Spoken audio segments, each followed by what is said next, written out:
All right, a little change of plans. We are going for the Straits tonight. We got some provisioning ashore. Well, we got fuel.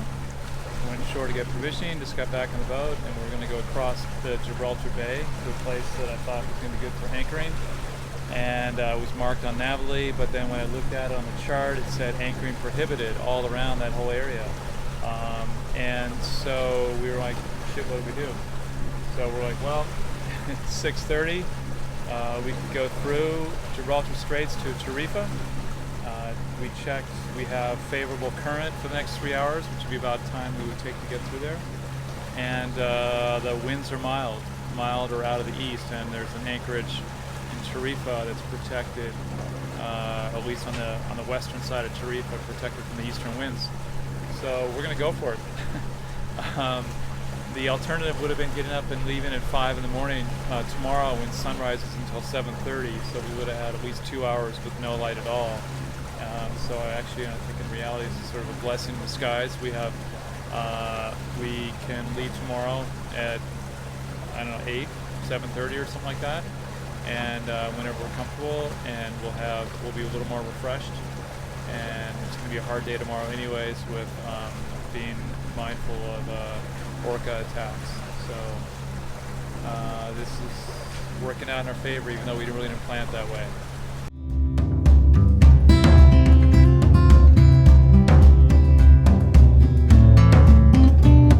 Hi, I'm Tom.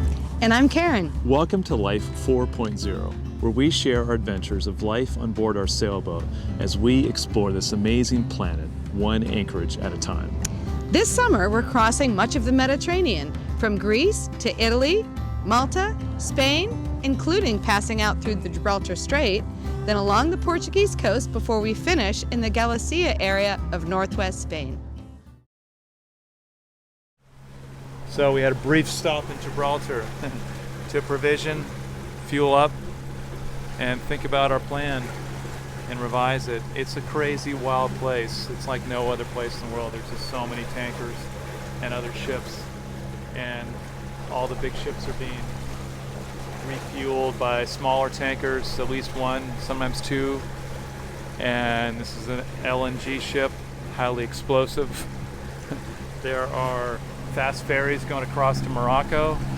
The one in front of me is a ferry that's going a little slower, but we saw some hydrofoilers. We've got the ubiquitous jet skis zipping all around the harbor. We saw some kayakers out, believe it or not. See people sailing across the bay. So it's just nuts. And then I just saw several small dolphins, about 5 or 6 of them, surface right on our bow. So just the size, the scale of these ships is just amazing. But just look at that hawser that the anchor chain comes out of. Another one further down here. They're just gigantic, unbelievably big. I gotta get back to paying attention for the week. Are we okay with this, Captain? Well, we're doing it. We're doing it. So this seems to be how we typically make decisions. We just are presented with data and we go, well, sure, let's do it. Let's do it. Yeah, I guess we're okay. What are we doing? We are going through the Gibraltar Straits right now. So Right now. Africa is over there, Morocco. Africa. You can hardly see it. But Hardly it's see there. it. Down there It's a little somewhere. hazy. And this is Gibraltar. And this is the Straits, and a random buoy just sitting out here. Yep. Not clear its purpose. And down here a couple hours, we'll find Tarifa. Turned out to be kind of a nice sunny evening here, going through Gibraltar Straits. And we've got Tarifa, our destination, is just off the bow down there. We're motor sailing. Down there somewhere is the harbor of Tarifa. We're going to anchor off of there. And behind us is Gibraltar. We were a little concerned about the clouds there, but it doesn't seem like they have rain in them. They're sort of low lying, but we're hoping they're okay. We've got a sailboat behind us there too, 20-meter long boat. looks like, you know, basically they're following along the same plan we're doing. And maybe we'll see them tonight in Tarifa. Another good view of Tarifa Point here. This is the most southern point of the European continent. And just like 18 or 20 miles down here to Africa. 8 miles. 8 miles over to Tangier. 8 miles Tangier.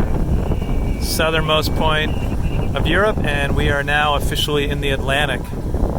No more med sailing for us. Coming around Tarifa Point, and we're going to get anchored up around the corner here. It's had kind of a harrowing experience trying to furl the jib in back there a mile or so. It's all taken care of now, but it got the Code Zero halyard got wrapped inside the furler, and we couldn't furl it anymore and didn't know what was going on. And it was a little bit exciting. It was peaking at one point. It hit 35 knots. Now we're at about 20 knots of wind, so we're a little frazzled from that experience. Would you say frazzled? A little frazzled, yes. My heart is still pounding hard. Yeah. Got the jib halfway furled and couldn't go any further, so it was flapping everywhere. We were headed towards the shore. But it's nice to see Tarifa Point. We're going to come around behind here and anchor, and hopefully a fairly flat water. It's still going to be really windy, I'm sure. Yep, there's a bunch of kiteboarders in here as well, so we got to thread our way through them and find a place to anchor. We're at anchor at Tarifa Point. You can just see the lighthouse over the buildings over here, sweeping across. But very cool in this sort of pre-dawn. See the light sweeping across the sky. And there's modern civilization over here. There's a loader moving something. Dirt, rock, whatever. It's got its backup alarm going on. So we are headed out in about an hour or so, as soon as the light comes up more. Here's the chart from our anchorage west of Tarifa to Cadiz. If the potential for Orca interactions didn't exist, we would set a course toward deep water and pick a waypoint that would have us clearing the shallows that exist off this point here. After a lot of thought, debate, and sharing of ideas with other boaters, we decided to take a close inshore route. We would stay in 15 meters of water or less, in hopes that the orcas wouldn't come that close to land. Several boats have had success with that approach recently, so we drilled into the details on our chart plotter and drew a course that would keep us away from rocks and other hazards, but in shallow enough water that we felt we were less likely to meet up with the beautiful black and white beasts. Saying goodbye to the anchorage at Tarifa. It was actually remarkably quiet last night and calm. You could see Morocco in the distance down there. A much clearer day today than it was yesterday. And our mission, should you choose to accept it, and I don't think you have a choice actually, is to safely avoid orcas. Safely avoid orcas. A. B. Do not run aground. Yeah. And C. Have fun. Have fun. Okay. So we're going to be going through 3 tuna net areas.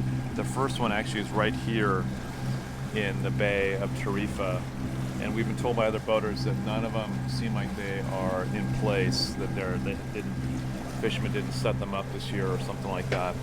They're marked by cardinal buoys, no cardinal buoys around here. So we're just being cautious in this first one and going around it. We will likely go straight through the other ones because we just want to be able to stay as close to shore as possible. So off we go. Be very delighted this is an uneventful, drama-free day. And we can party like there's no tomorrow in Cadiz. So up there in the distance is Cape Trafalgar. We'll go around there. We believe that town up there is Barbate. And then there's this very pretty lighthouse right here. This is really pretty countryside. It seems like it's sort of farming, maybe even like ranching or something, because there's pretty sprawling lands with maybe just one or two building structures. So it's very, very rugged, very pretty. So we're very close into shore to avoid orcas, hopefully. That's our plan. I'm up on the bow. We're trying to switch where one of us is on the bow, one of us is back watching the depth and the chart. And when you're on the bow, you get to see lots of beauty. Today is going to be, it's going to be hard to relax. I'm just jacked up. I woke up early, and mine was going a lot during the night. And I just hope that today goes smoothly and we don't have any orca sightings. Boy, because I don't want to think about what we'd have to deal with if they came and attacked us. So, yeah. So that's that. There's only been really one boat that has been. They call it stranded in the stats. Actually, that was through March of this year, so there could have been more. The other boats were able to either be towed to a marina or get there on their own and be hauled out. So I just really hope that we don't have to deal with that. Keeping our fingers crossed, trying to do as much as we can. We decided to leave the depth sounder and electronics on. A lot of boaters turn all that stuff off. We just felt with our close inshore passage that it's going to be really tricky to avoid the shallows if we don't have a depth sounder on, and ideally have a chart plotter to look at. We've got an iPad with Navionics running on it as a backup, but we just talked about it and we figured, well, the inshore route is a lot more, seems like it's more reliable in terms of avoiding the orcas from the other boaters we've talked to. And if we're going to be doing inshore close to shallow areas, we want the depth sounder working. So we're taking a gamble with that. So there's supposed to be a tuna net right out here. And they place usually cardinal buoys. There's supposed to be one out here. And they're usually yellow buoys that mark the corners of the net. And we heard from a sailboat that they crossed over the tuna net area about less than a week ago. It's supposed to be, yeah, like I said, right over here, about a half a mile away, and I don't see anything. So we've also heard that they're not fishing quite as much this year. They're not putting a lot of the tuna nets out because of COVID, believe it or not. They're just not selling as many fish with some of the restaurants closed. So we're gonna cross this net.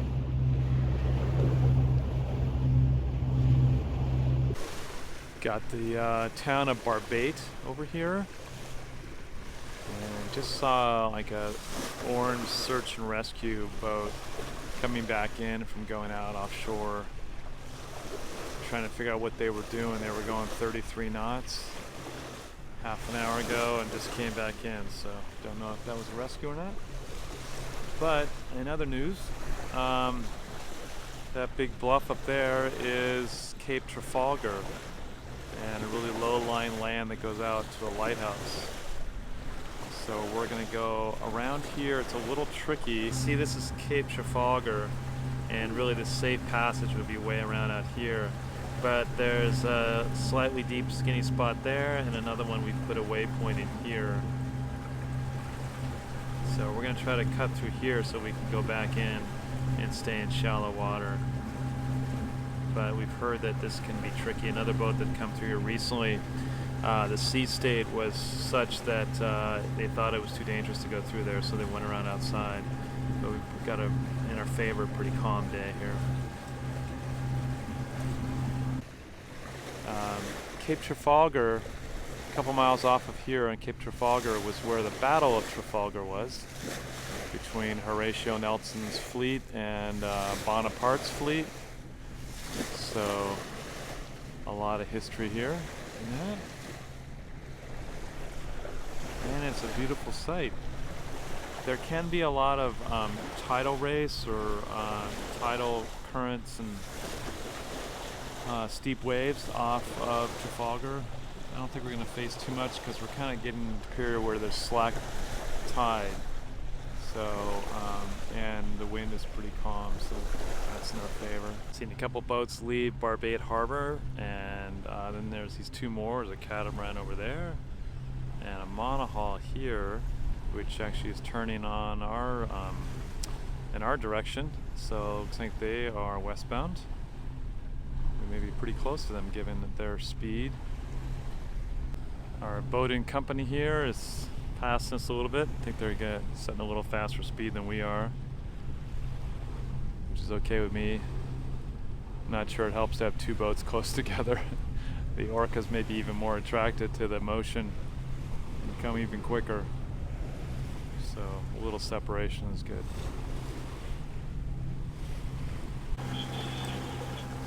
And the fun starts. 8 o'clock Spanish time, they're reporting it.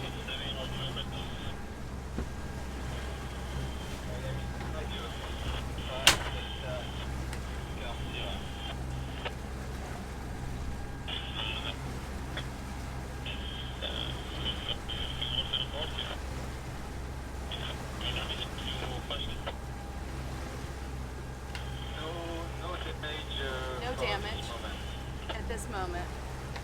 So he's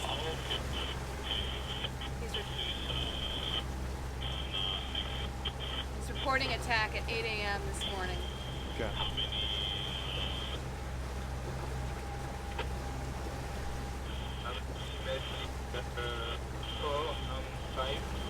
Four or five whales. Okay.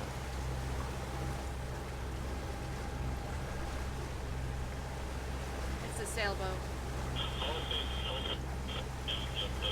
So as far as our preparations for Orca attacks, we've got our checklist of stuff here to do if we see them approaching. And I've also set up a GoPro right here facing aft and another one over on the rail there. From what we understand, they come in from the stern. So I have them pointing back on the stern and they kind of observe for a while. They might bump you a little bit and then they start to go for the rudders. So that's why I have those two cameras positioned there. All right, here is the lighthouse off Cape Trafalgar along the southern coast of Spain on the Atlantic. And this is a point that sticks out pretty far off of the town of Barbate behind us. What's interesting here to me is that there are sand dunes way up on the hill. Looks like a nice beach. We're coming out here to an area that has sort of junk on both sides. I think Tom showed it on the chart. And we're hoping to find an opening and head through there. And just basically trying to stay in deep waters. Shallow waters. To stay away from potential orca attacks. We just heard on the radio that there was one this morning. So it's quite alarming. So that's Cape Trafalgar looking straight onto it. And this end of this area inside here just has non-stop beach. We're heading up toward Cadiz. I think it's up there in the distance. So we're gonna hug the coast. We're gonna continue to hug the coast, and then there's some junk outside Cadiz that we have to go out a ways to get past. But other than that, hoping that we'll be safe and sound. Quite substantial dunes over here. They're coming up from the beach there, but they go up the hillside quite a ways too. Don't really see that very often. They go so far deep inland. Right about this time, we heard a call on the VHF radio. Catamaran off of Cape Trafalgar. The orcas are coming toward you. They were around my boat, and they are now headed in your direction. Repeat, I am observing a pod of orcas swimming toward the catamaran off of Cape Trafalgar. Do you read me? This is about where we were when we heard this transmission, and we later learned the attacks were going on in this area. They had our attention. We stayed glued to the radio. We hailed the Marine Patrol, requesting a repeat of the information. We knew they were close because of the clarity of the radio transmission. After what felt like an eternity of silence, Tarifa Traffic announced repeated orca attacks in the waters off of Barbate and Cape Trafalgar. They issued a series of lat-long coordinates that identified a navigation exclusion zone for sailboats of less than 15 meters, which included us. Here is their first crude posting we saw later that day of this navigation exclusion zone that was put into immediate effect. This was pretty crazy. All of this happened within an hour of us passing inshore of this area of boat-orca interactions. A couple days later, the Orca Working Group website was updated with this information.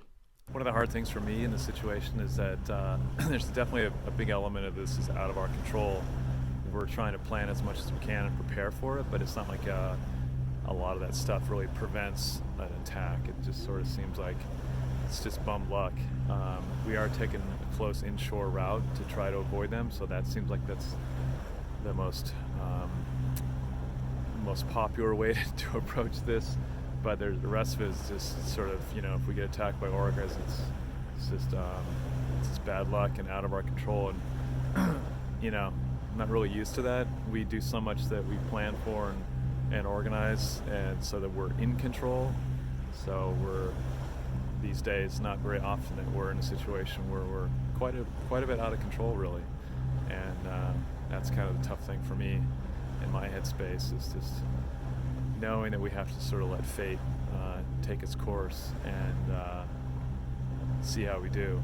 And the other thing is that this seems like the most prevalent area for attacks right now, but we've heard that they're migrating north into Faro and Lagos area in August, and then up in the Rias and Galicia in September, which is exactly our route.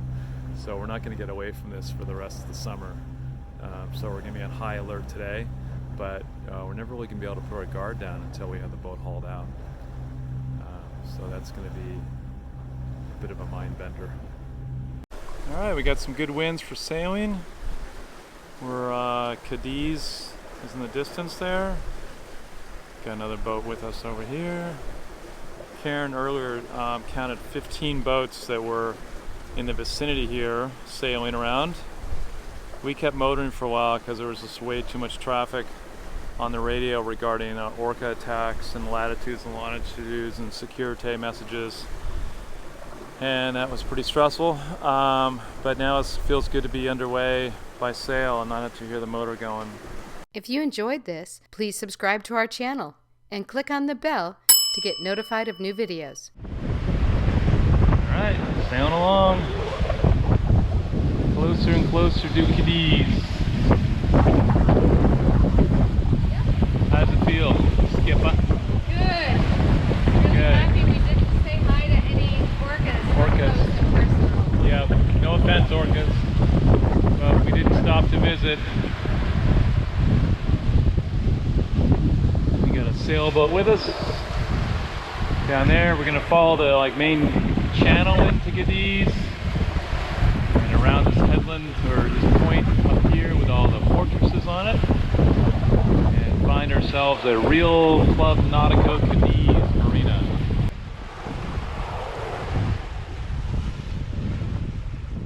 As Tom mentioned, we will think about the orcas for the remainder of the summer, and we will give you an update on their activity as well. Gibraltar feels like a lifetime ago, though it was just yesterday.